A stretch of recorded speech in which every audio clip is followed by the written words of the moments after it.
In today's video, I'm going to teach you how to turn on or turn off push to talk in Discord on PC. Push to talk is a simple setting that gives you precise control over when your microphone is transmitting. It's ideal if you're in a noisy room, sharing a space with others, or you just want to be absolutely sure your mic only goes live when you choose. When it's off, Discord uses voice activity, which means your mic opens automatically when it detects your voice. When it's on, you hold a key to speak and release it to stay muted. With that in mind, let's jump straight to where the switch lives in the app. First, look to the bottom left corner of the Discord window. You'll see a small gear icon right next to your avatar and username. Click that gear to open User Settings. This is where Discord keeps all your personal app preferences, including your audio controls.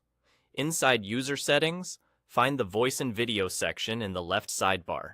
It's under the App Settings category.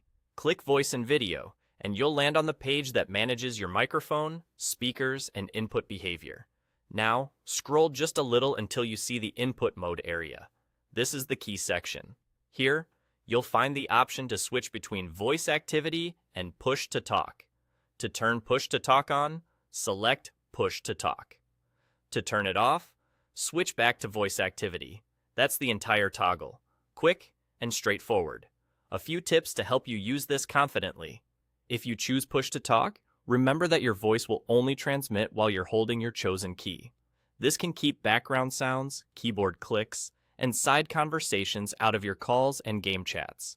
If you prefer a hands-free experience, or you don't want to think about pressing a key while you talk, simply switch back to voice activity and you're good to go. You'll notice the change takes effect immediately in voice channels, calls, and streams. If you don't hear a difference right away, it's usually because of your environment or mic sensitivity, not the toggle itself. The important part is knowing exactly where the setting is so you can switch back and forth whenever your situation changes. And that's all there is to it. Click the gear icon at the bottom left, go to Voice and Video, scroll a little, and choose whether you want push to talk on or off. Simple, clear, and fully under your control.